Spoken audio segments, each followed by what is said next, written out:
자정이 넘은 서울의 마철루, 아우라그룹, 본사 42층 디자인 1팀. 사무실은 대부분의 불이 꺼져 있었지만 가장 구석진 자리 하나만이 외로운 섬처럼 빛나고 있었다. 그 빛의 주인은 한설이었다. 그녀는 낡은 제도용 연필을 쥔 채 새하얀 종이 위에서 자신만의 세계를 창조하고 있었다. 그녀의 손끝에서 피어나는 드레스 디자인은 대담하면서도 섬세했고 상업적이면서도 예술적이었다. 하지만 그녀의 재능은 이 삭막한 사무실의 먼지처럼 아무에게도 인정받지 못한 채 쌓여만 가고 있었다. 25살, 한창 꿈을 펼칠 나이였지만 서리의 어깨는 보이지 않는 빚이라는 무게에 짓눌려 있었다. 몇 년 전 아버지의 사업 실패로 집안은 풍비박산이 났고 병든 어머니와 어린 동생의 생계는 온전히 그녀의 몫이었다. 대한민국 최고의 패션 기업 아우라그룹의 인턴 디자이너라는 타이틀은 겉보기에 화려했지만 현실은 최저시급보다 못한 월급과 끝없는 야근의 연속이었다. 아직도 안 가고 뭐래. 날카로운 목소리가 그녀의 집중을 칼날처럼 베어냈다. 디자인 1팀의 박 팀장이었다. 그는 기름진 머리를 하고 비싼 향수를 뿌렸지만 그의 인성에서는 언제나 시궁창 냄새가 났다. 그는 서리가 밤새워 작업한 스케치북을 아무렇게나 휙휙 넘겨보았다. 이게 뭐야? 아마추어 같은 스케치를 하고 있어. 이러니 네가 아직도 인턴 딱지를 못 떼는 거야. 그의 말은 비수였지만 서리는 묵묵히 고개를 숙였다. 반박할 힘도 그럴 여유도 없었다. 박 팀장은 그녀의 스케치 중 가장 독창적인 디자인 하나에 잠시 시선을 멈추더니 마치 제 것인 양 자연스럽게 그 페이지를 찢어 자신의 서류철에 끼워 넣었다. 명백한 도둑질이었지만 이 사무실에서 그것을 지적할 수 있는 사람은 아무도 없었다. 서리는 입술을 깨물었다. 분노로 속이 들끓었지만 그녀는 이 직장을 잃어서는 안 되었다. 내일 아침까지 다음 시즌 컨셉 시안 10개 더 만들어 놔. 알았어. 박 팀장은 그 말을 남기고 거들먹거리며 사라졌다. 10개의 시안. 그것은 하룻밤 사이에 해낼 수 있는 물리적인 양이 아니었다. 하지만 그녀에게는 선택의 여지가 없었다. 책상 위에 놓인 차갑게 식은 컵라면을 한 젓가락 입에 넣었을 때 휴대폰이 진동했다. 발신자는 대부업체였다. 서리는 심장이 철렁 내려앉는 것을 느끼며 전원을 꺼버렸다. 잠시 후 그녀는 다시 연필을 고쳐 잡았다. 절망적인 현실을 잊을 수 있는 유일한 탈출구는 디자인뿐이었다. 그녀가 다시 일에 몰두하기 시작했을 때였다. 복사기에 용지가 떨어진 것을 발견한 그녀는 창고에서 새 용지를 가져오기 위해 자리에서 일어났다. 수십 장의 스케치 파일을 품에 가득 안고 어두운 복도를 빠른 걸음으로 걷고 있었다. 바로 그 순간 복도 모퉁이를 돌던 한 남자와 정면으로 부딪혔다. 해요. 서리의 손에 있던 스케치 파일들이 공중으로 솟구쳤다가 사방으로 흩어졌다. 그녀는 중심을 잃고 바닥에 주저앉았다. 죄송합니다. 정말 죄송합니다. 그녀는 고개도 들지 못한 채 필사적으로 바닥에 흩어진 종이들을 주워 모으기 시작했다. 자신의 실수로 회사 기밀인 디자인 시안들이 엉망이 되었다는 생각에 눈앞이 캄캄했다. 남자는 강민준이었다. 아우라 그룹의 대표이사. 그는 일 중독자로 유명했고 종종 아무도 없는 심야의 회사를 순찰하는 버릇이 있었다. 그는 결과 외에는 아무것도 믿지 않는 냉혈한으로 직원들 사이에서는 얼음 왕자로 불렸다. 그는 자신과 부딪힌 부주의한 직원을 차갑게 내려다보았다. 하지만 짜증을 내기도 전에 바닥에 엎드려 허둥대는 여직원의 모습이 그의 시야에 들어왔다. 그는 원래라면 그냥 지나쳤을 테지만 무슨 변덕인지 허리를 숙여 그녀를 두었다. 그가 스케치 한 장을 집어들었을 때 그의 눈에 들어온 디자인은 매우 인상적이었다. 대담한 비대칭 컷, 동양적인 자수를 활용한 파격적인 디테일. 이런 재능 있는 디자이너가 왜 아직까지 알려지지 않았을까 하는 의문이 잠시 스쳐 지나갔다. 이름이 뭐지? 그의 낮은 목소리에 서리는 화들짝 놀라 고개를 들었다. 그리고 그제야 자신이 누구와 부딪혔는지 깨닫고 얼굴이 새하얗게 질렸다. 아, 한설입니다. 디자인 1팀 인턴입니다. 정말 죄송합니다. 대표님, 그녀는 더욱 필사적으로 종이를 주워 모았다. 그녀가 몸을 숙이는 순간 낡은 티셔츠 목깃 사이로 무언가 반짝하며 밖으로 빠져나왔다. 그것은 아주 작고 낡은 은색 목걸이였다. 민준의 시선이 무심코 그 목걸이로 향했다. 그리고 그의 세상이 멈췄다. 그의 숨이 멎었다. 시간이 얼어붙고 주변의 모든 소음이 사라졌다. 그의 눈에 보이는 것은 오직 하나. 그녀의 가슴팍에서 가냘프게 흔들리는 펜던트뿐이었다. 오랜 세월의 흔적으로 빛이 바래고 흠집이 가득했지만 그 모양만은 선명했다. 반으로 쪼개진 달.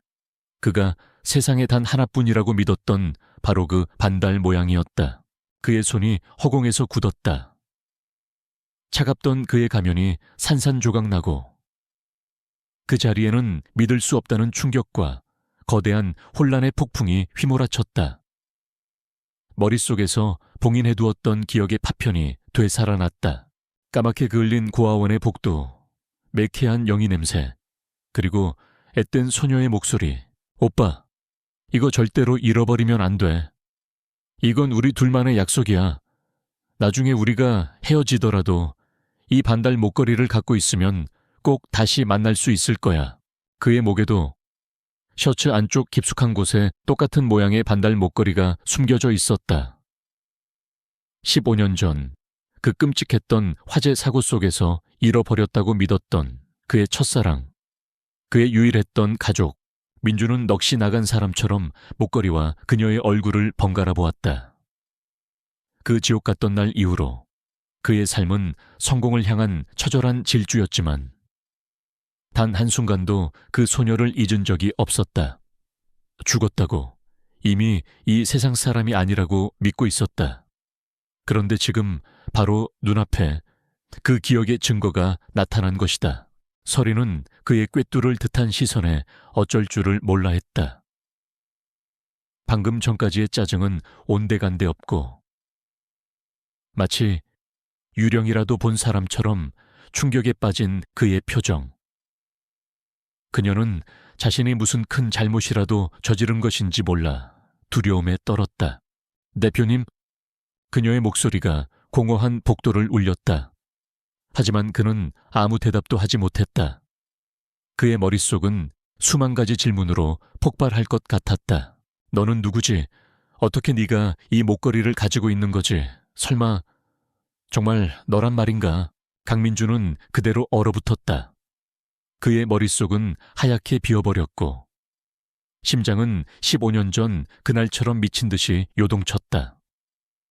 눈앞의 여직원은 그의 격한 반응에 어쩔 줄 몰라 하며 겁에 질린 표정으로 그를 올려다보고 있었다. 혼란을 감추기 위해 그는 본능적으로 다시 차가운 가면을 썼다. 그는 아무 말 없이 횡몸을 돌려 도망치듯 그 자리를 떠났다. 뒤에 남겨진 한서리의 당황스러운 부름도, 복도에 흩어진 채 남겨진 몇 장의 스케치도 그의 눈에는 들어오지 않았다. 펜트하우스 집무실로 돌아온 민주는 평소의 침착함을 완전히 잃은 채 미친 사람처럼 방 안을 서성였다. 그는 와이셔츠 단추를 거칠게 풀어헤치고 그 안에 숨겨져 있던 자신의 반달 목걸이를 꺼내 들었다. 그녀의 것과 똑같은 모양. 하지만 세월의 흔적 속에서도 더 잘 보존되어 있는 그의 유일한 보물이었다. 희망, 지난 15년간 단 한 번도 느껴본 적 없는, 그래서 더욱 위험하고 두려운 감정이 그의 심장을 잠식하기 시작했다. 그 아이는 분명히 죽었다고 들었다. 그를 입양한 할아버지, 강 회장이 직접 확인한 사실이었다. 그런데 눈앞에 나타난 저 여자는 무엇인가? 잔인한 우연의 일치인가? 아니면 신이 내린 기적인가? 그는 15년 전의 악몽을 떠올렸다. 자욱한 연기, 비명, 건물이 무너져 내리던 굉음, 그리고 그 속에서 애타게 외쳤던 단 하나의 이름. 서리, 한서리, 연장. 그는 주먹으로 책상을 내리쳤다. 만약 정말 그녀가 맞다면 지난 15년간 자신은 대체 무엇을 위해 살아온 것인가? 그녀가 온갖 고통을 겪으며 살아오는 동안 자신은 이 거대하고 차가운 성 안에서 무엇을 한 것인가? 그는 더 이상 망설일 수 없었다. 이른 새벽이었지만 그는 수화기를 들어 자신의 유일한 신복, 김동욱 비서에게 전화를 걸었다. 김 비서, 지금 당장 내 집무실로 와. 곧이어 도착한 김 비서는 흐트러진 민준의 모습에 놀랐지만 내색하지 않고 침착하게 그의 지시를 기다렸다. 디자인 1팀 인턴, 한설이, 이 여자에 대해 모든 걸 알아봐. 가족관계, 성장 배경, 어디서 자랐는지, 그리고 그 목걸이를 어떻게 갖게 되었는지까지. 수단과 방법을 가리지 말고, 하지만 절대 비밀리에 진행해. 내가 이 여자를 알아보고 있다는 사실을 그 누구도 알아서는 안 돼. 민준의 목소리에는 지금껏 본 적 없는 긴박함과 절박함이 서려 있었다. 김 비서는 사안의 중요성을 직감하고 군말 없이 고개를 숙였다. 명심하겠습니다. 다음날 아우라그룹 사무실, 간밤에 CEO와 인턴 사이에 있었던 기묘한 만남에 대한 소문은 이미 꼬리가 달려 빠르게 퍼져나가고 있었다. 디자인 부서의 절대 군주, 최유진 이사의 귀에도 그 소문이 들어간 것은 당연했다. 최유진, 그녀는 완벽하게 재단된 옷차림만큼이나 날카롭고 야심으로 가득 찬 여자였다. 그녀는 자신의 실력과 더불어 강민준 대표와의 미묘한 관계를 이용해 지금의 자리까지 올랐다. 그녀는 세상 모든 것을 권력과 위협의 관점에서 판단했다. 박 팀장, 그녀는 박 팀장을 자신의 사무실로 호출했다. 투명한 유리병 너머로 디자인팀 전체가 그들의 모습을 주시하고 있었다. 한설이라는 인턴, 어떤 애야.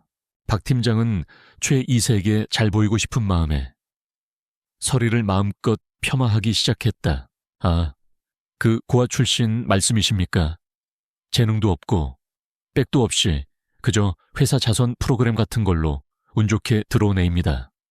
신경 쓰실 가치도 없는 직원입니다. 최유진은 만족스러운 듯 고개를 끄덕였지만 그녀의 눈빛은 여전히 의심으로 가득 차 있었다. 강민준이라는 남자가 그런 하찮은 존재에게 눈길을 줄 리가 없었다. 그녀는 한설이를 자신의 계획에 방해가 될지도 모를 미지의 변수로 간주하고 예의주시하기로 마음먹었다. 그날 오후 김 비서가 첫 번째 보고서를 들고 민준을 찾아왔다. 보고서의 내용은 그의 심장을 더욱 무겁게 짓눌렀다. 한설이의 현재 상황, 아버지의 사업 파산 후 실종, 어머니는 지병으로 투병 중, 어린 동생과 함께 막대한 빚을 갚기 위해 고군분투 중. 보고서는 그녀가 살아온 고단한 삶을 건조한 활자로 증명하고 있었다. 그리고 가장 결정적인 정보, 15년 전 기적 보육권 화재 사건의 생존자 명단에 포함됨. 당시 10세 한설이 화재 현장에서 구출되었으나 신원 파악 과정에서 혼선이 있었던 것으로 추정됨. 쿵, 민주는 심장이 바닥으로 떨어지는 듯한 충격을 느꼈다. 그 아이였다. 살아있었다. 정말로 그녀가 살아있었다. 안도감도 잠시. 그의 머릿속은 더 큰 의문으로 가득 찼다. 그렇다면 왜 자신은 그녀가 죽었다고 들었던 것일까? 누가, 무슨 이유로 그런 거짓말을 한 것인가? 15년 전의 그 사고가 자신이 알고 있던 것보다 훨씬 더 추악하고 거대한 음모의 일부일지도 모른다는 끔찍한 예감이 그의 등골을 서늘하게 했다. 그는 서리가 지난 15년간 홀로 겪었을 고통을 생각하자 참을 수 없는 분노와 죄책감에 휩싸였다. 또한 그들을 갈라놓고 진실을 은폐한 보이지 않는 세력에 대한 차가운 사리가 피어올랐다. 보고서와 함께 첨부된 서리의 서류상 증명사진. 사진 속의 그녀는 세상의 무게에 지친 듯 경계심 가득한 눈으로 정면을 바라보고 있었다. 민주는 그 피곤한 얼굴 위로 햇살처럼 밝게 웃던 과거 소녀의 모습을 겹쳐보았다.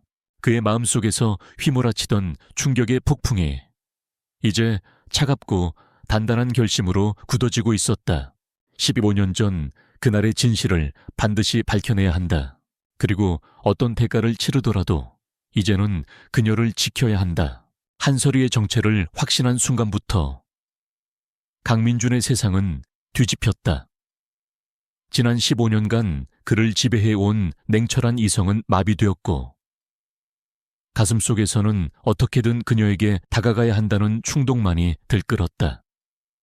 하지만 아우라 그룹의 CEO라는 지위와 오랜 세월 쌓아온 얼음장 같은 성격은 그를 서툴고 우스꽝스러운 접근밖에 할 수 없는 남자로 만들어버렸다. 첫 번째 시도는 다음 날 아침 엘리베이터에서였다. 그는 일부러 시간을 맞춰 그녀와 단둘이 탈 수 있는 상황을 만들었다. 어색한 침묵 속에서 그는 대화를 시작하려 했지만 입에서 나온 것은 딱딱한 업무 지시 같은 질문이었다. 어제 맡은 일은 잘 진행되고 있나? 그의 목소리의 서리는 어깨를 움츠렸다. 그녀에게는 그 질문이 간밤의 실수를 추궁하는 것처럼 들렸다. 그녀는 겁에 질린 목소리로 네, 대표님, 차질 없이 하고 있습니다. 라고 대답하고는 문이 열리자마자 도망치듯 엘리베이터를 빠져나갔다. 두 번째 시도는 점심시간에 이루어졌다.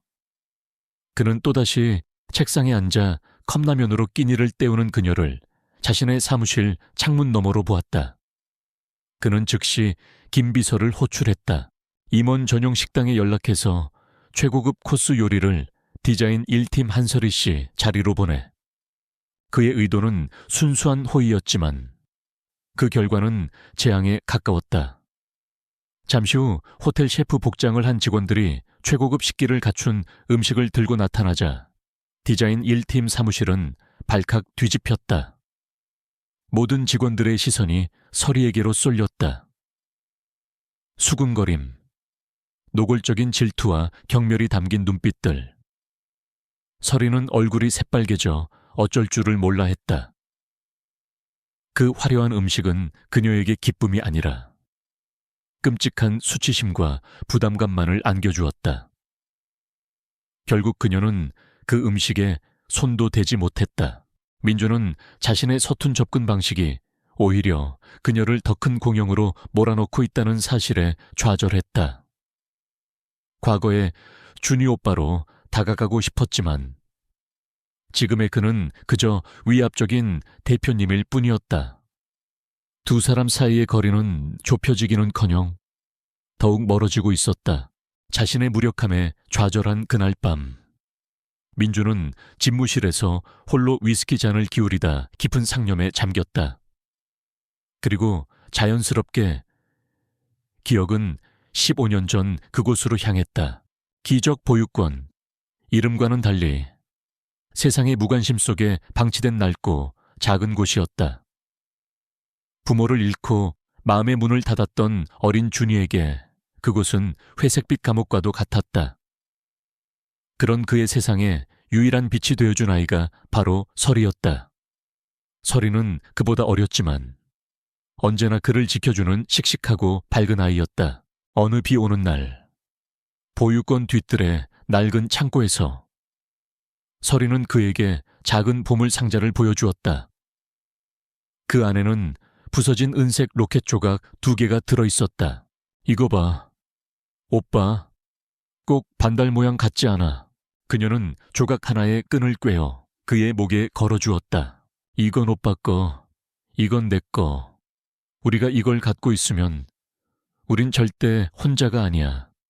나중에 혹시라도 우리가 헤어지게 되면 이걸 보고 꼭 다시 만나는 거야. 약속, 어린 서리의 목소리, 따뜻했던 손의 온기, 비냄새 섞인 낡은 나무 냄새. 그 기억은 민준의 마음속 가장 깊은 곳에 봉인된 성역이었다. 그는 그 약속 하나를 붙들고 지옥 같던 시간을 견뎌냈다. 회상에서 깨어난 민준의 눈가는 젖어 있었다. 하지만 감상에 젖어 있을 시간은 없었다. 사무실에서는 최유진 이사가 민준의 기이한 행동을 날카롭게 주시하고 있었다. CEO의 특별 요리 배달 사건은 그녀의 의심을 확신으로 바꾸었다. 한설이, 저 근본 없는 계집애가 감히 자신의 영역을, 어쩌면 자신의 남자일지도 모를 강민준을 위협하고 있었다. 그녀의 야망과 질투심이 활활 타올랐다. 그녀는 한설이가 더 이상 성장하기 전에 그 싹을 완전히 짓밟아버리기로 결심했다. 최 이사는 모든 팀원들이 보는 앞에서 설이를 호출했다. 그녀는 설이가 제출한 시안들을 바닥에 내던지며 모욕을 주었다. 이게 디자인이야 쓰레기지. 이런 걸로 대표님 눈에 띄어보려고 했던 거야. 그리고는 잔인한 미소를 지으며 그녀에게 사실상 불가능한 임무를 부여했다. 다음 주 월요일까지 우리 회사의 VVIP 고객들을 위한 새로운 액세서리 라인 전체의 포트폴리오를 혼자서 완성해. 컨셉부터 최종 디자인까지 못하겠으면 내 발로 이 회사에서 기어나가. 사무실 안의 공기가 얼어붙었다.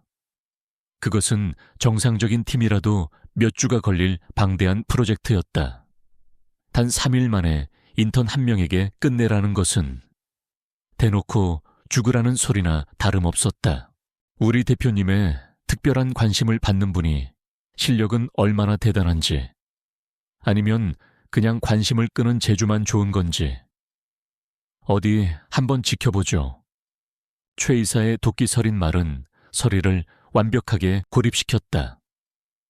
동료들은 그녀를 동정하기는커녕 주제도 모르고 CEO를 꼬시다 벌을 받는다는 식의 비난 어린 시선으로 바라볼 뿐이었다. 설이는 참을 수 없는 모멸감과 절망감에 휩싸였다. 모든 것을 포기하고 도망치고 싶었다.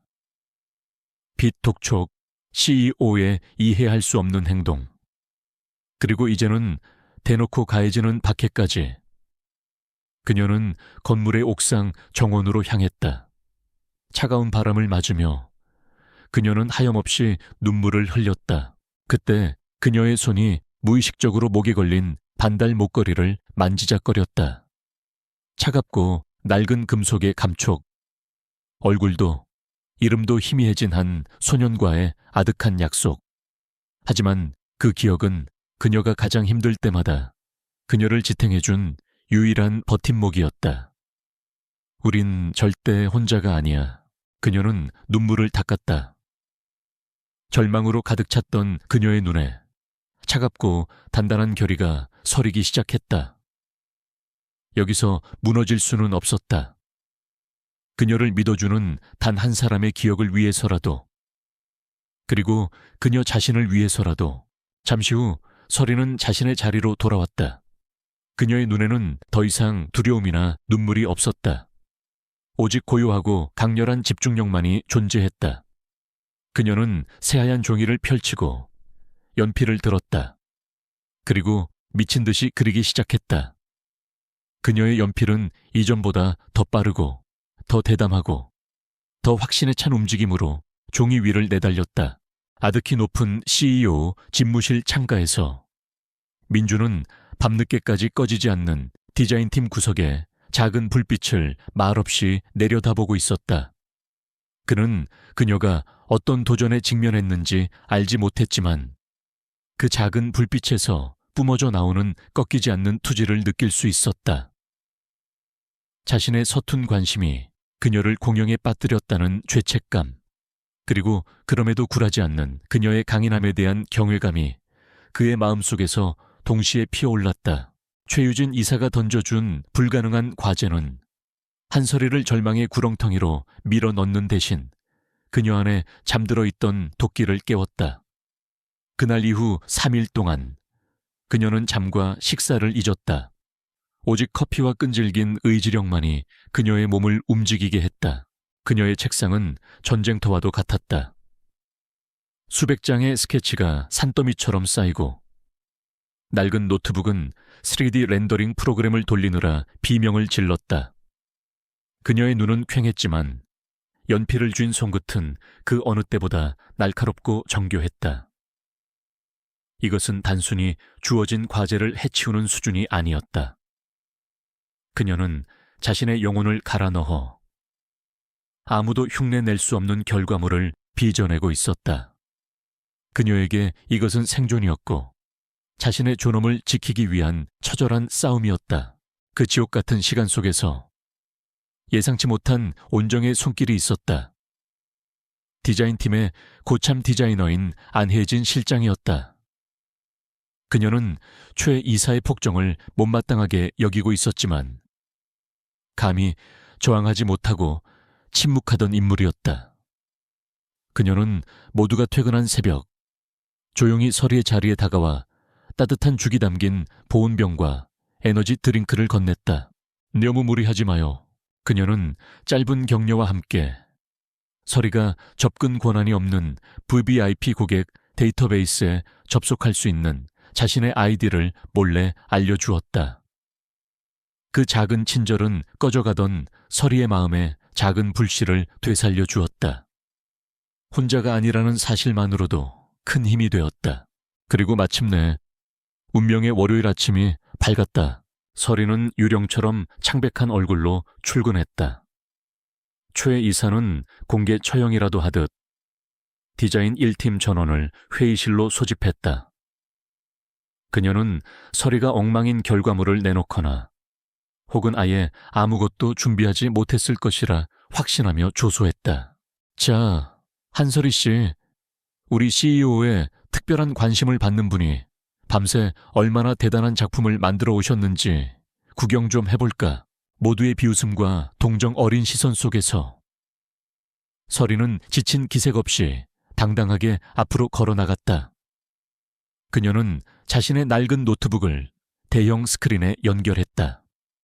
그리고 프레젠테이션을 시작했다. 스크린의 첫 번째 이미지가 떠오르는 순간 회의실 안에 공기가 바뀌었다. 그것은 단순한 디자인 시안 몇 개가 아니었다. 달의 눈물, Tears of the Moon이라는 타이틀 아래 한국 전통의 자개 공예와 현대적인 미니멀리즘을 결합한 완벽한 VVIP 액세서리 라인 포트폴리오였다. 컨셉의 깊이, 소재 분석의 전문성, 그리고 마치 실물을 보는 듯한 렌더링의 퀄리티. 그 모든 것이 고작 3일 만에, 그것도 인턴 한 명이 혼자서 해냈다고는 믿을 수 없는 수준이었다. 팀원들은 경악을 금치 못했다. 비웃음은 어느새 감탄으로, 질투는 경외심으로 바뀌어 있었다. 최 이사의 자신만만하던 얼굴은 당혹감으로, 이내 시뻘건 분노로 일그러졌다. 이런 자잘한 디테일은 너무 조잡하지 않아. 그녀는 어떻게든 흠을 잡아보려 했지만 압도적인 결과물 앞에서 그녀의 지적은 옹졸하고 유치하게 들릴 뿐이었다.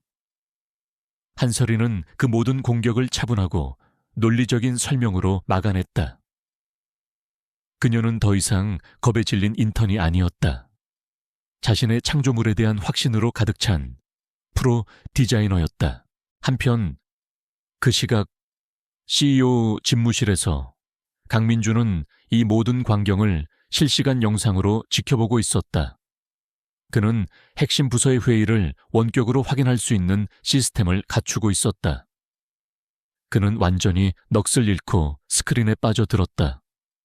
그는 힘겹게 버티는 인턴이 아니라 세계적인 수준의 디자이너를 보고 있었다.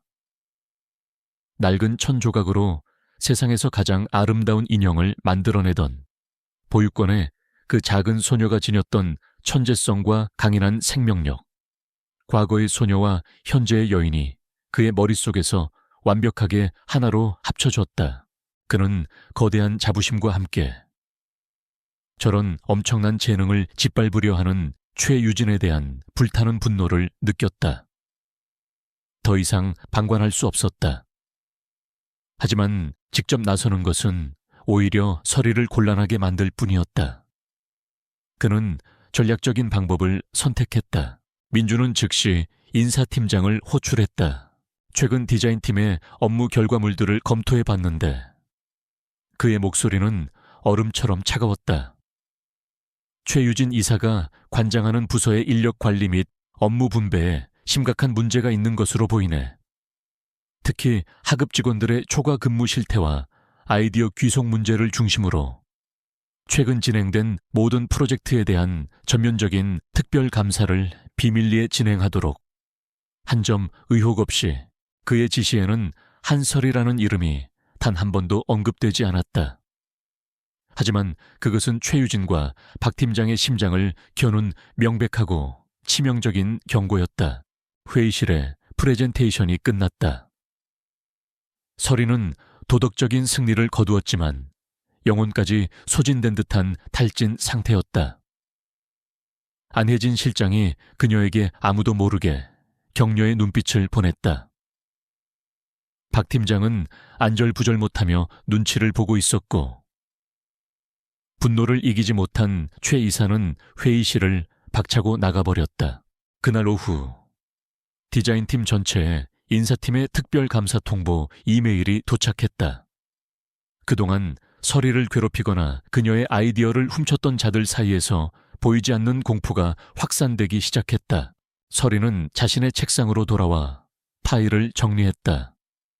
지독한 피로감 속에서도 난생 처음으로 가슴 벅찬 성취감을 느꼈다. 그녀는 자신의 반달 목걸이를 어루만지며 마음속으로 속삭였다. 나 해냈어. 같은 시각 민주는 자신의 집무실에서 그녀의 프레젠테이션 녹화 영상을 다시 돌려보고 있었다. 그는 그녀가 승리했던 바로 그 순간의 얼굴을 화면 가득 확대했다. 지쳐 있었지만 결코 꺾이지 않는 존엄으로 빛나던 얼굴. 그는 깨달았다. 자신의 감정이 더 이상 과거의 기억을 지키려는 책임감만이 아니라는 것을. 그는 지금 그녀가 되어버린 이 놀라운 여자를 사랑하기 시작했다. 과거로부터 흘러온 잔물결은 이제 두 사람의 미래를 통째로 바꿀 거대한 파도가 되고 있었다. 한설이의 성공적인 프레젠테이션과 그에 뒤따른 인사팀의 특별 감사는 최유진의 자존심과 입지를 동시에 뒤흔들었다. 그녀의 발밑에서 조용히 밟혀 사라져야 할 미천한 인턴이 감히 자신의 영역을 침범하고 방역을 가한 것이다. 굴욕감은 그녀의 이성을 마비시켰고 이성은 도끼 어린 복수심으로 변질되었다. 그녀는 깨달았다. 단순한 괴롭힘으로는 한설이를 꺾을 수 없다는 것을. 저 아이를 패션 업계에서, 아니, 이 사회에서 완전히 매장시켜버려야 했다. 그녀는 자신의 사무실에서 거대한 아기를 품은 거미처럼 교활하고 치명적인 덫을 설계하기 시작했다. 그 계획은 아우라그룹의 심장을 겨누는 동시에 그 모든 책임을 한설이에게 뒤집어 씌우는 것이었다. 그녀는 곧 출시될 FW 시즌의 핵심 작품 아우라그룹의 사활을 걸고 개발한 시그니처 캘리백의 최종 디자인을 타겟으로 삼았다. 그녀는 익명의 내부 고발자를 가장하여 이 디자인의 최종 설계 도면을 저가 카피 제품 생산으로 악명 높은 경쟁사 스타일라우에 넘겼다. 이것은 아우라그룹의 막대한 재정적 손실과 회복 불가능한 이미지 실추를 안겨줄 치명적인 한 수였다. 다음 단계는 모든 증거가 한설이를 향하도록 조작하는 것이었다. 그녀는 거액을 주고 고용한 전문 해커를 이용해 원격으로 설이의 회사 컴퓨터에 접속했다. 해커는 서리의 IP 주소를 이용해 디자인 파일을 익명에 암호화된 이메일로 발송한 것처럼 꾸몄다. 그리고는 자신의 접속 기록을 완벽하게 삭제하여 마치 모든 정보 유출이 서리의 컴퓨터에서 직접 이루어진 것처럼 보이게 만들었다. 거기서 그치지 않았다. 최유진은 서리의 가족이 가진 비제 정보를 이용해 더 정교한 함정을 팠다. 그녀는 대포 통장을 통해 서리 가족의 사채업자 중 한 명에게 거액의 현금을 입금시켰다. 디자인 유출의 대가로 돈을 받은 것처럼 보이게 할 완벽한 동기부여였다. 덫은 설치되었고 이제 사냥감이 걸려들기만을 기다리면 되었다. 일주일 후 아우라 그룹이 VVIP 고객들을 상대로 컬렉션을 비공개로 선보이기 바로 전날 스타일나우가 아우라의 시그니처 캘리백과 똑같은 디자인의 제품을 파격적인 적에 출시했다. 뉴스는 패션계를 발칵 뒤집어 놓았다. 아우라 그룹 창사 이래 최악의 스캔들이었다. 주가는 폭락했고 수년간 쌓아온 혁신의 이미지는 하루아침에 카피 제품의 원조라는 오명으로 뒤덮였다. 즉시 비상내부 감사팀이 꾸려졌다. 압박에 쫓긴 보안팀은 해커가 심어놓은 증거들을 속수무책으로 발견했다. 데이터 유출 경로가 한서리의 컴퓨터 IP로 나왔고 재무팀은 그녀 가족의 채무 일부가 의심스러운 경로를 통해 상환된 사실을 찾아냈다. 모든 증거가 너무나 완벽하게 한서리를 범인으로 지목하고 있었다. 서리는 인사팀과 법무팀 그리고 가장 신랄한 고발자의 얼굴을 한 최유진 이사가 참석한 공식 징계위원회에 소환되었다. 그녀의 눈앞에 반박할 수 없는 증거들이 산처럼 쌓였다. 컴퓨터 로그 기록, 이메일 발송 내역, 그리고 채무 상환 기록까지. 할 말이 있나? 한서리 씨, 법무팀장의 차가운 질문에 서리는 온몸이 떨려왔다. 아닙니다. 저는 절대로 그런 적이 없습니다. 이건 함정이에요. 그녀는 필사적으로 자신의 결백을 주장했지만 그 자리에 있는 그 누구도 그녀의 말을 믿어주지 않았다. 그들의 눈에 비친 그녀는 돈에 눈이 멀어 회사를 배신한 가난하고 절박한 인턴일 뿐이었다. 결정은 신속하게 내려졌다. 한서리 씨는 오늘부로 직위, 해제 및 무기한 정직 처분을 받게 되며 회사는 산업 스파이 행위에 대한 형사 고소를 진행할 예정입니다. 산업 스파이, 징역형까지 받을 수 있는 중범죄였다. 서리는 그 자리에서 그대로 무너져 내렸다. 강민준 역시 공식적으로 이 결과를 보고받았다. 그는 끔찍한 딜레마에 빠졌다. 법무팀과 보안팀이 제시한 증거는 논리적으로 완벽했다. 이사회는 희생양을 요구하고 있었다. 공식적으로. 그는 이 결과를 받아들여야만 했다. 하지만 그의 직감, 그가 봐온 한설이라는 사람의 인격, 그리고 최유진에 대한 깊은 불신이 이것은 조작이다라고 비명을 지르고 있었다. 하지만 그에게는 아무런 증거가 없었다. 섣불리 그녀를 감쌌다가는 편파적이고 무능한 리더라는 비난을 피할 수 없을 터였다. 서리는 범죄자처럼 보안 요원들에게 이끌려 회사를 빠져나왔다. 정문 앞에는 이미 최유진이 흘린 정보를 듣고 몰려든 기자들이 진을 치고 있었다. 수십 개의 카메라 플래시와 날카로운 질문들이 그녀를 덮쳤다. 초라한 반지하 자취방으로 돌아온 서리는 완전히 망가져 있었다. 이제 그녀의 가족은 파멸할 것이고 자신은 감옥에 가게 될지도 모른다. 그녀는 차가운 방바닥에 엎드려 목 놓아 울었다. 한순간 모든 것을 포기하고 싶었다. 하지만 거울에 비친 자신의 모습 속에서 그녀는 목에 걸린 반달 목걸이를 보았다. 희미한 기억 속의 소년과 나누었던 약속, 절대 포기하지 않겠다고. 스스로에게 했던 다짐, 눈물이 멈추고 그녀의 눈빛이 달라지기 시작했다. 절망의 잿더미 속에서 강철 같은 의지가 솟아났다. 이대로 당할 수는 없었다. 아무도 자신을 위해 싸워주지 않는다면 스스로 싸우면 된다. 그날 밤 서리는 어두운 방 안에서 낡은 노트북을 켰다. 그녀의 얼굴은 창백했지만 두 눈은 결의로 불타고 있었다. 그녀는 정보가 유출되었다는 바로 그날 자신의 모든 행적과 컴퓨터 사용 기록을 미친 듯이 되짚어보기 시작했다. 아무런 자원도, 조력자도 없는 외로운 싸움, 거대한 기업을 상대로 한 불가능해 보이는 진실규명 전쟁이 막 시작되고 있었다. 강민주는 더 이상 지켜보고만 있을 수 없었다.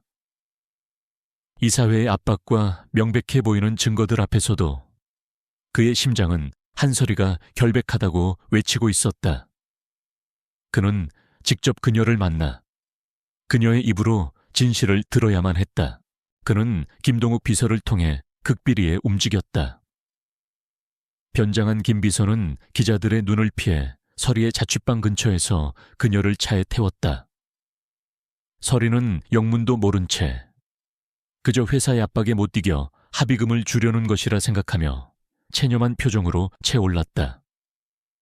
차가 도착한 곳은 서울 외곽에 위치한 민준 소유의 한적하고 보안이 철저한 별장이었다.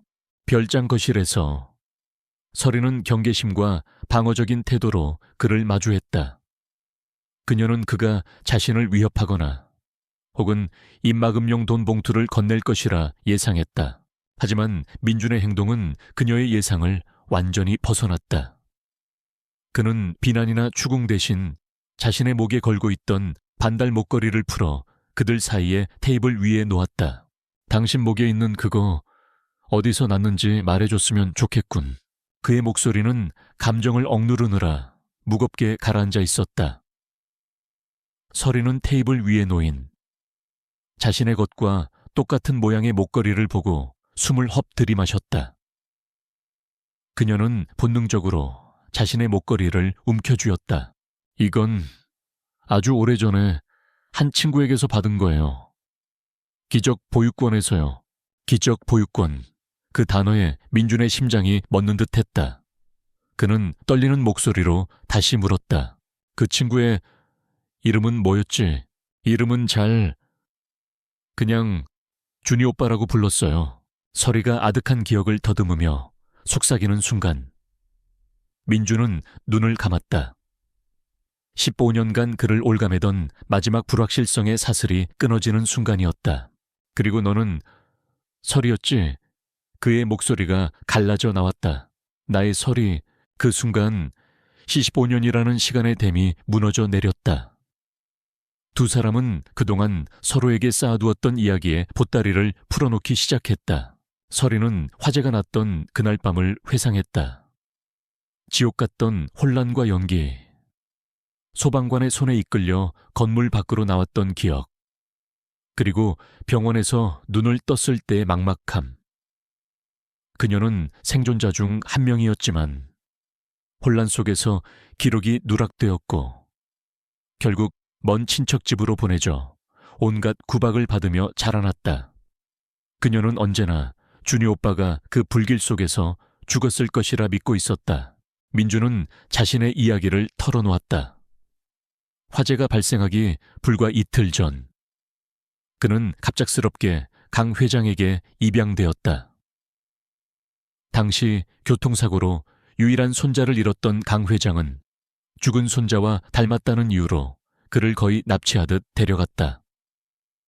새로운 집에 적응할 틈도 없이 그는 보육권의 화재 소식을 들었다. 그의 새로운 가족, 특히 강 회장은 보육권 아이들은 전원 사망했으며 그 중에는 설이도 포함되어 있다고 그에게 말했다. 그들은 그에게 과거를 모두 잊고 강민준으로 살 것을 명령했다. 서로의 이야기를 맞춰가던 두 사람은 이내 끔찍한 진실에 윤곽을 마주하게 되었다. 그의 갑작스러운 입양 시점, 바로 뒤이어 발생한 화재, 그리고 그에게 전달된 거짓 정보. 이 모든 것은 단순한 우연이 아니었다. 민주는 자신이 화재에서 구조된 것이 아니라 화재 직전에 빼내어진 것임을 깨달았다. 그렇다면 그 화재는 사고가 아닐 수도 있었다. 누군가 의도적으로 불을 질렀고 자신을 그곳에서 빼낸 뒤 서리가 죽었다고 거짓말을 한 것이다. 그들의 재회를 가로막았던 비극적인 오해가 이제는 15년 전에 시작된 거대하고 추악한 음모의 서막이었음을 암시하고 있었다. 재회의 감격은 차가운 분노로 바뀌었다. 민주는 눈앞의 서리를 바라보았다. 온갖 고난을 겪고도 꺾이지 않고 살아남은 그녀. 그런 그녀를 또다시 파멸시키려는 보이지 않는 손. 그의 마음속에서 죄책감과 보호 본능이 폭풍처럼 휘몰아쳤다. 그는 더 이상 아우라 그룹의 CEO가 아니었다. 그들의 삶을 훔쳐간 자들에게 복수하고 자신의 첫사랑을 지켜야만 하는 한 남자. 준이었다. 그는 서리의 손을 잡았다. 15년 만에 서로의 정체를 확인하고 나누는 첫 번째 접촉이었다. 나는 네가 죽었다고 들었어. 그의 목소리는 조용한 분노로 가득 차 있었다. 누군가 나에게 거짓말을 한 거야. 누군가 우리를 갈라놓으려 했고 지금 또다시 너를 파괴하려 하고 있어. 하지만 이젠 안 돼. 내가 그렇게 두지 않아. 그는 그녀의 눈을 똑바로 바라보며 맹세했다. 지금 이 순간부터 내가 가진 모든 것을 이용해서 나의 돈, 나의 권력, 나의 이름을 걸고 너를 지키고 진실을 밝혀낼 거야. 이 목걸이에 맹세할게. 그의 강력한 맹세에 서리는 눈물을 흘리면서도 그를 마주 보았다.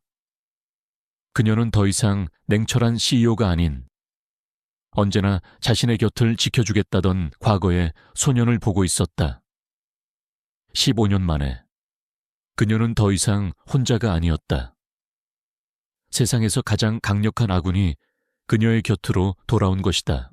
자신의 결백을 증명하기 위한 외로운 싸움은 이제 15년 전의 미스터리를 파헤치는 위험한 전쟁으로 변모했다. 판도는 그 어느 때보다 커져 있었다. 비에투 히올란 옹고아이, 오서울 잔 트로탄, 찬 추 호앗 종 비마 추아호. 강민주는 자신이 완벽하게 신뢰하는 인물들로 팀을 꾸렸다. 그림자처럼 자신을 보좌해 온 김동욱 비서, 그리고 그가 개인적으로 고용한 헤라라는 코드네임을 쓰는 대한민국 최고의 화이트 해커였다. 피해자였던 한설이는 이 작전의 중심에서 누구보다 날카로운 전략가로 거듭나고 있었다. 그들의 첫 번째 임무는 자신에게 씌워진 누명을 분석하는 것이었다. 설이는 디자이너 특유의 날카로운 관찰력으로 완벽해 보였던 증거의 허점을 파고들었다. 파일이 전송된 시간은 새벽 2시 13분으로 기록되어 있어요. 그녀는 컴퓨터 로그 기록을 가리켰다. 하지만 바로 그 시간에 저는 루나 귀걸이에 3D 렌더링 작업을 하고 있었어요. 제 컴퓨터의 프로세서 기록을 확인하면 당시 CPU 점유율이 100%에 육박했을 거예요. 이 정도 사양의 컴퓨터로 대용량 파일을 업로드하는 건 물리적으로 불가능해요. 그녀는 더 나아가 디자인 부서의 내부 업무 흐름도를 완벽하게 그려내며 보안상의 허점과 잠재적인 용의자들을 지목했다.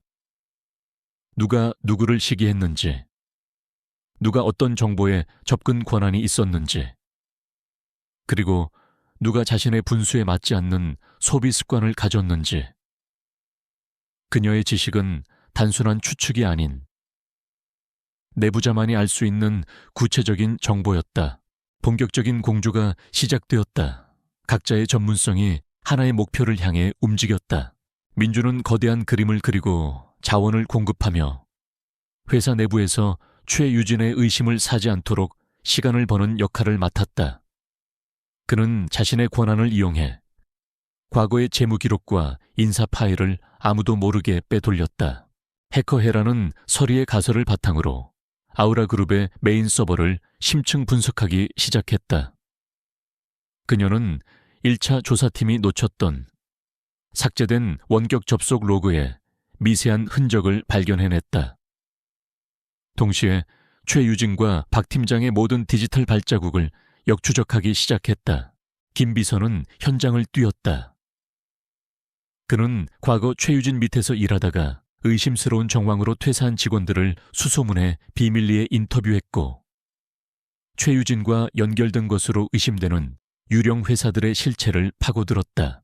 조사가 깊어질수록 그들은 이번 핸드백 디자인 유출이 단순한 단발성 사건이 아니라는 끔찍한 사실을 깨닫게 되었다. 헤라는 지난 2년간 아우라그룹의 핵심 디자인 요소와 소재 정보들이 제품 출시 직전에 경쟁사들로 꾸준히 유출되어 온 사실을 밝혀냈다. 그동안은 시장 트렌드나 우연의 일치로 치부되었던 교묘한 방식의 산업 스파이 행위였다. 김 비서는 그 유출 시점마다 거액의 자금이 최유진이 실소유주로 있는 유령 회사 네트워크로 흘러 들어간 패턴을 찾아냈다.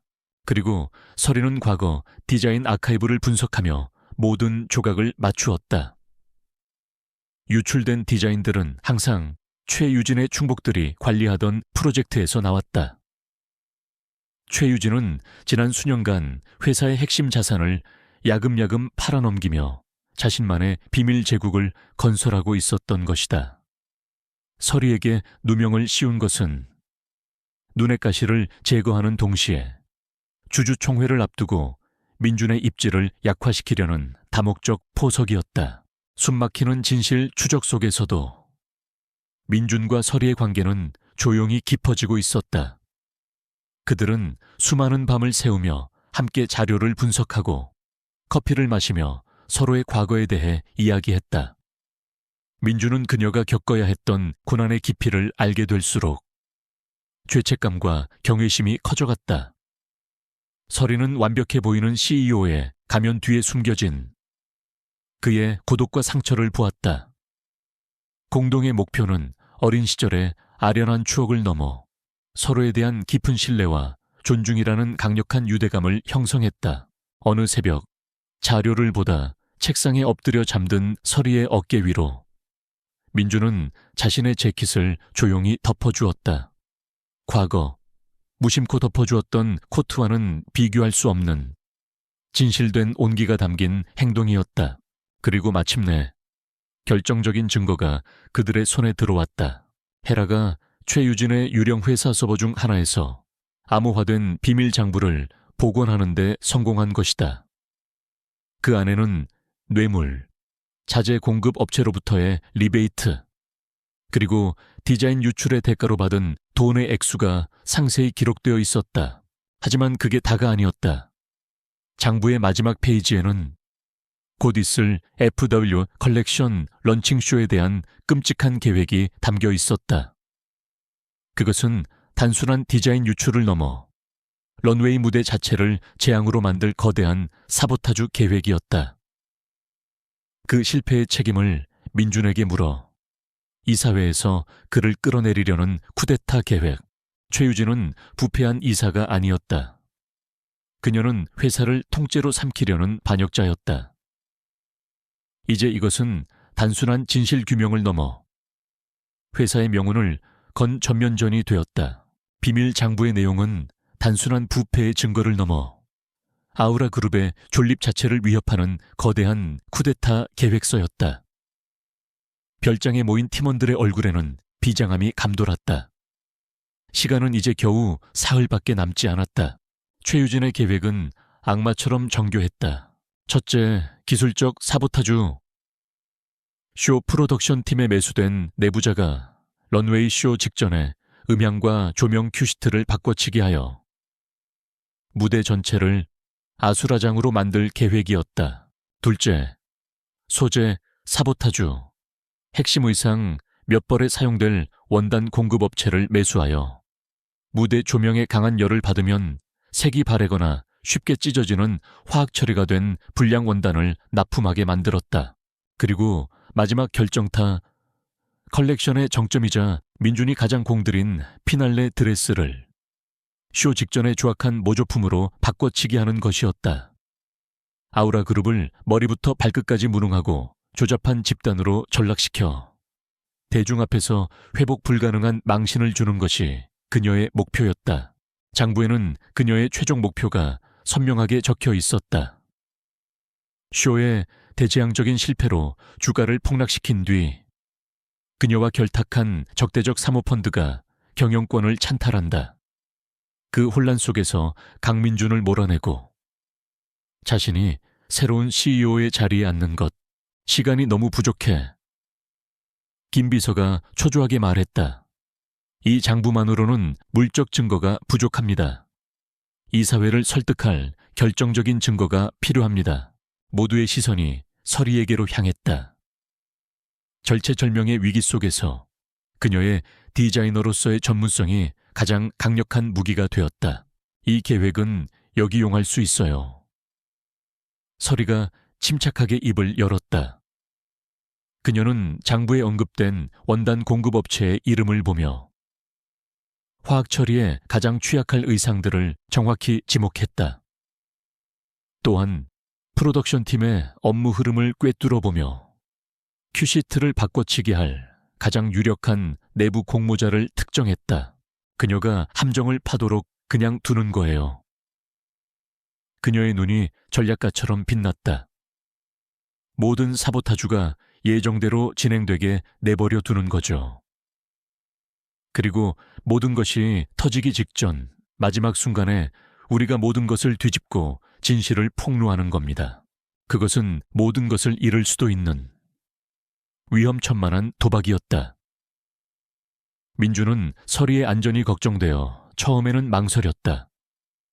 하지만 그는 그녀의 눈 속에서 흔들림 없는 확신을 보았다. 그는 그녀의 판단을 믿기로 했다. 좋소. 그렇게 합시다. 그는 남은 모든 자원을 이 위험한 작전에 쏟아부었다. 회사에서는 아무 일도 없는 듯 태연하게 최종 리허설을 진행하고 최유진과 회의를 하며 포커페이스를 유지했다. 서로가 서로의 패를 알면서도 모르는 척하는 숨막히는 심리전이 계속되었다. 김 비서는 매수된 원단 공급업체의 뒤를 밟아 결정적인 자백을 받아낼 준비를 했고 해라는 쇼가 열릴 동대문 디자인 플라자 DDP 행사장 곳곳에 초소형 감시 카메라와 도청 장치를 설치했다. 최유진과 그녀의 공모자들이 움직이는 모든 순간을 포착하기 위함이었다. 그리고 운명의 런칭쇼 전날 밤 별장의 작업실에는 숨막히는 긴장감이 흘렀다. 서리는 미리 빼돌려온 진짜 피날레 드레스의 마지막 디테일을 꼼꼼하게 점검하고 있었다. 민준이 조용히 그녀의 곁으로 다가왔다. 무섭지 않나? 그가 나지막이 물었다. 모든 것을 잃을 수도 있다는 두려움. 그리고 그녀를 이 위험한 싸움에 끌어들였다는 죄책감이 그의 목소리에 묻어났다. 서리는 드레스에서 눈을 떼지 않은 채 미소를 지었다. 그녀는 자신의 반달 목걸이를 만지작거렸다. 우린 15년 만에 다시 만났어요. 그것에 비하면 이건 아무것도 아니에요. 그녀는 고개를 들어 그의 눈을 바라보았다. 우린 이길 거예요. 내가 알던 준이 오빠는 지는 법을 몰랐으니까. 그녀의 확신에 찬 한마디는 민준의 모든 불안을 잠재웠다. 이것은 더 이상 회사의 명운을 건 비즈니스가 아니었다. 그들의 과거와 현재 그리고 미래 전체를 건 개인적인 싸움이었다. 그는 그녀의 손을 부드럽게 감싸 쥐었다. 이 전투가 끝나면 함께 맞이할 미래에 대한 조용한 맹세였다. D-Day, 패션쇼 당일 쇼의 백스테이지는 잘 짜인 혼돈 그 자체였다. 최유진은 승리를 확신하는 여왕처럼 우아하게 돌아다니며 직원들에게 마지막 격려를 건넸다. 그녀는 자신의 모든 움직임이 그리고 그녀의 공모자들의 모든 행동이 감시되고 있다는 사실을 꿈에도 알지 못했다.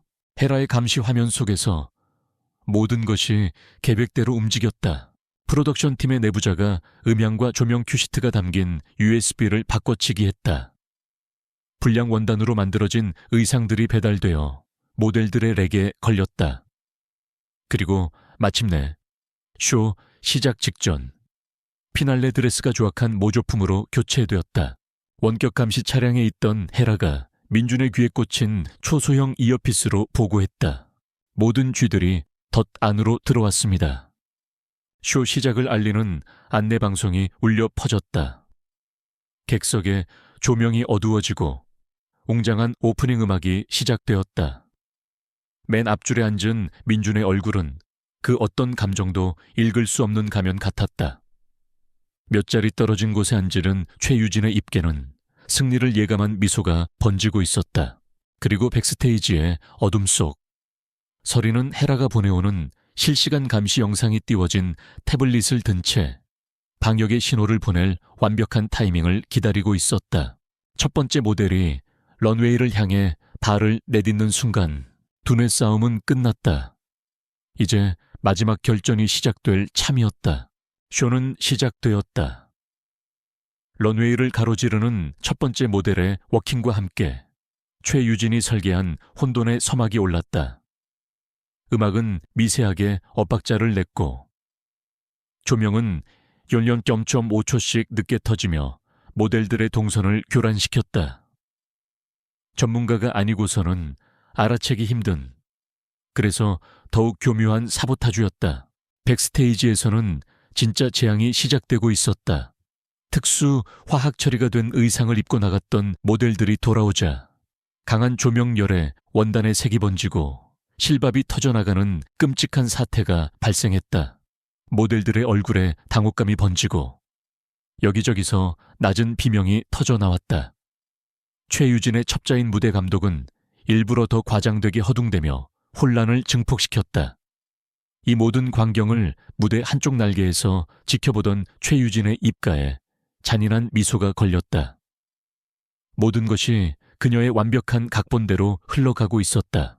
객석 앞줄에 앉은 기자들과 바이어들 사이에서도 술렁임이 시작되었다. 아우라 그룹에 무슨 문제가 생겼나 하는 의심의 눈초리들이 무대를 향해 쏟아졌다.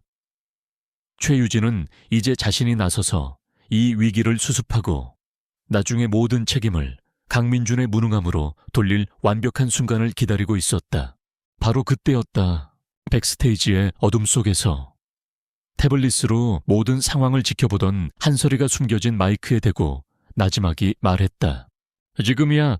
그 신호와 함께 맨 앞줄에 앉아있던 강민준이 통제실에 있는 김 비서를 향해 눈짓했다. 방역이 시작되었다. 순식간에 런웨이를 채우던 혼란스러운 음악과 조명이 칼로 자른 듯 멈췄다. DDP 전체가 암흑과 정적에 휩싸였다. 관객들이 당황하며 웅성거리는 사이 단 하나의 극적인 스포트라이트가 텅 빈 런웨이 중앙을 비췄다. 무대 위에서 갈 길을 잃었던 모델들은 민준에게 충성하는 스태프들의 안내에 따라 조용히 퇴장했다. 관객들은 이 예측 불가능한 드라마에 완전히 매료되었다. 그리고 런웨이 뒤편을 가득 채우고 있던 거대한 LED 스크린이 다시 켜졌다. 하지만 화면에 나타난 것은 화려한 브랜드 영상이 아니었다. 헤라가 그동안 수집해온 차갑고 냉정한 진실의 기록이었다. 투자자들과 미디어를 포함한 수천 명의 관객들은 숨을 죽인 채 거대한 스크린에 펼쳐지는 최유진의 범죄 행각을 목격했다. 첫 번째 영상, 그녀의 첩자인 무대 감독이 통제실에서 큐시트 USB를 바꿔치기 하는 선명한 CCTV 영상. 두 번째 영상 매수된 원단 공급업자가 카메라 앞에서 모든 범행을 자백하는 영상. 그의 자백과 함께 최유진의 유령 회사로부터 거액을 송금받은 은행 거래 내역서가 화면을 가득 채웠다. 세 번째 영상. 지난 수년간 그녀가 저질러온 횡령과 산업 스파이 행위가 상세히 기록된 비밀 장부의 내용이 한 줄 한 줄 공개되었다. 그리고 마지막 결정적인 한 방, DDP 전체에 최유진의 목소리가 울려 퍼졌다. 그녀가 자신의 쿠데타 계획을 의기양양하게 논의하던 도청된 통화 내용이었다. 쇼를 완전히 재앙으로 만들어버려. 주가가 바닥을 치면 우리가 회사를 인수하는 거야. 강민준은 자기가 어떻게 당했는지도 모를 거라고. 그녀의 도끼 서린 목소리가 거대한 쇼장을 가득 메웠다. 그 순간 무대 중앙을 비추던 스포트라이트가 객석으로 방향을 틀어 정확히 최유진을 비췄다. 그녀는 얼어붙어 있었다. 의기양양하던 미소는 사라지고 순수한 공포와 불신만이 남은 얼굴. 객석에 있던 모든 카메라, 모든 시선이 일제히 그녀에게로 향했다. 그녀는 진실이라는 혹독한 빛 아래 완벽하게 갇혀버렸다. 그녀는 도망치려 했지만 이미 그녀의 주변에는 보안 요원들이 배치되어 있었다. 스크린의 영상이 바뀌었다. 이제 화면에는 별장의 작업실에서 촬영된 단정하고 프로페셔널한 모습의 한설이가 나타났다. 그녀는 달의 눈물이라는 이번 컬렉션의 진정한 컨셉과 그 안에 담긴 스토리를 차분하게 설명하기 시작했다. 그녀의 설명과 함께 런웨이의 조명이 다시 환하게 켜졌다. 무대 중앙, 마네킹 위에는 눈부시게 아름다운 진짜 피날레 드레스가 그 위용을 드러내고 있었다. 그 뒤를 이어 서리와 뜻을 함께한 디자이너들이 비밀리에 준비했던 훼손되지 않은 완벽한 상태의 컬렉션 의상을 입은 모델들이 차례로 걸어 나왔다. 재앙이 될 뻔했던 쇼는 그 어떤 패션쇼보다 더 극적인 반전과 함께 완벽한 피날레를 맞이하고 있었다. 충격에서 벗어난 관객석에서 우레와 같은 박수갈채가 터져 나왔다. 그것은 단순히 패션 컬렉션을 향한 박수가 아니었다. 상상조차 할 수 없었던 드라마, 정의의 실현, 그리고 믿을 수 없는 컴백에 대한 찬사였다. 아우라 그룹의 쇼는 서울 패션 역사상 가장 전설적인 쇼가 되었다. 미리 대기하고 있던 경찰들이 조용히 최유진을 연행해갔다. 화려했던 가면은 벗겨지고 패배한 채 초라하게 끌려가는 그녀의 진짜 모습만이 남아있었다. 강민준이 무대 위로 올라왔다. 그는 긴 연설을 하지 않았다. 그는 백스테이지의 어둠 속에서 걸어 나오는 서리를 찾아냈다. 그는 수많은 관중 앞에서 그녀의 손을 잡고 높이 들어 올렸다. 그의 목에 걸린, 그리고 그녀의 목에 걸린 2개의 반달 목걸이가 무대 조명을 받아 함께 반짝였다. 그 어떤 말보다 더 강력한 두 사람의 조용한 승리의 순간이었다. 전설이 된 패션쇼가 끝나고 다음 날 아침 대한민국은 아우라 그룹의 이야기로 들끓었다. 최유진의 체포와 드라마보다 더 극적인 기업 쿠데타 미수 사건은 모든 뉴스의 헤드라인을 장식했다. 모두의 예상과 달리 아우라 그룹의 주가는 폭락하기는커녕 다알이의 눈물 컬렉션에 대한 폭발적인 관심과 CEO 강민준의 리더십에 대한 재평가로 인해 연일 상한가를 기록했다. 회사는 창사 이래 가장 강력한 스포트라이트를 받고 있었다. 정의는 신속하게 실현되었다. 최유진과 그녀의 공모자들은 산업 스파이, 횡령, 업무 방해 등 수많은 혐의로 법의 엄중한 심판을 받게 되었다. 강민준은 회사 내부에 남아있던 부패의 잔재들을 신속하고 단호하게 정리했다. 그는 또한 강 회장을 찾아가 15년 전 보육원 화재와 그를 둘러싼 거짓말에 대한 모든 진실을 털어놓았다. 강 회장은 민준의 과거를 숨기려 했던 자신의 과오를 깊이 후회하며 처음으로 손자에게 진심 어린 사과를 전했다. 조부와 손자는 길고 길었던 시간의 벽을 넘어 비로소 화해했다. 며칠 뒤 민준은 디자인 부서 전체를 소집했다. 그동안 서리의 편이 되어주었던 안혜진 실장을 비롯한 모든 직원들이 지켜보는 앞에서 그는 먼저 회사 전체를 대표하여 한서리에게 공식적으로 사과했다. 회사가 당신에게 안겨준 부당한 고통에 대해 깊이 사과합니다. 우리는 당신의 재능을 알아보지 못했고 당신을 지켜주지 못했습니다. 그리고 그는 모두가 놀랄 만한 발표를 했다. 오늘부로 한서리 씨를 단순 복직시키는 것이 아니라 그녀의 이름을 딴 새로운 스페셜 프로젝트 디자인팀의 총괄 팀장으로 임명합니다. 그것은 그녀의 재능과 인격에 대한 최고의 찬사이자 완벽한 명예회복이었다. 사무실 안에서는 진심 어린 박수갈채가 터져 나왔다. 모든 공식적인 절차가 끝난 뒤 민주는 서리를 데리고 아무도 없는 텅 빈 DDP 런웨이 무대로 향했다. 치열했던 전투의 흔적은 사라지고 고요한 평화만이 남아있는 공간, 그들의 가장 위대한 승리의 장소에서 두 사람은 비로소 온전한 둘만의 시간을 갖게 되었다. 이제 당신의 꿈은 뭐지? 그는 더 이상 CEO가 아닌 준이 오빠의 목소리로 물었다. 절망 속에서 디자인이 저에게 유일한 희망이었던 것처럼 다른 사람들에게 희망과 용기를 주는 디자인을 하고 싶어요. 그녀의 대답에 그는 자신의 이야기를 털어놓았다.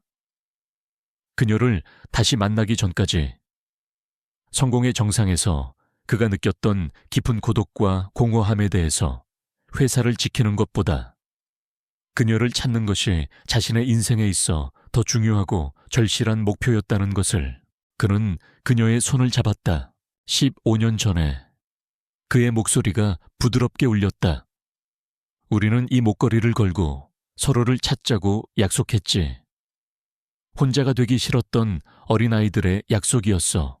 그는 그녀의 눈을 깊이 들여다보았다. 이제 새로운 약속을 하고 싶어. 보육권의 소년이 아니라 당신을 사랑하는 한 남자로서 다시는 당신을 혼자 두지 않겠다고. 내 남은 인생을 당신 곁에서 보내겠다고. 허락해 주겠소. 한설이 씨, 그것은 비즈니스 제안이 아니었다. 그의 심장에서 비롯된 그들의 미래를 향한 진실된 고백이자 청혼이었다. 설이는 말없이 까치발을 들어 그의 입술에 자신의 입술을 포겠다. 승리의 안도감, 잃어버린 세월에 대한 슬픔, 그리고 되찾은 미래에 대한 벅찬 기쁨이 담긴 그들의 첫 번째 진짜 입맞춤이었다. 몇 달 후 서울의 한적하고 예술적인 동네 아뜰리에 서리라는 작은 간판을 단 아름다운 디자인 스튜디오가 문을 열었다. 아우라 그룹의 지원을 받았지만 온전히 그녀의 독창적인 비전으로 운영되는 공간이었다. 햇살이 가득 들어오는 작업 책상에 앉아 서리는 스케치에 몰두하고 있었다. 스튜디오 문이 열리고 슈트가 아닌 편안한 스웨터 차림에 민준이 커피와 빵을 사들고 들어왔다. 그는 더 이상 얼음 왕자 CEO가 아닌 사랑하는 여자를 찾아온 평범한 남자였다. 그는 그녀가 작업 중인 새로운 디자인을 들여다보았다. 두 개의 반달이 만나 하나의 온전한 보름달을 이루는 형상의 주얼리 디자인이었다. 아름답군. 서리는 미소 지으며 자신의 목걸이를 그리고 그의 목걸이를 차례로 만졌다. 우리의 이야기예요. 마침내 하나가 된 두 개의 조각. 두 사람은 서로를 마주보았다. 불과 시간의 시련을 이겨낸 그들의 사랑은 이제 막 새로운 이야기를 써 내려가기 시작했다.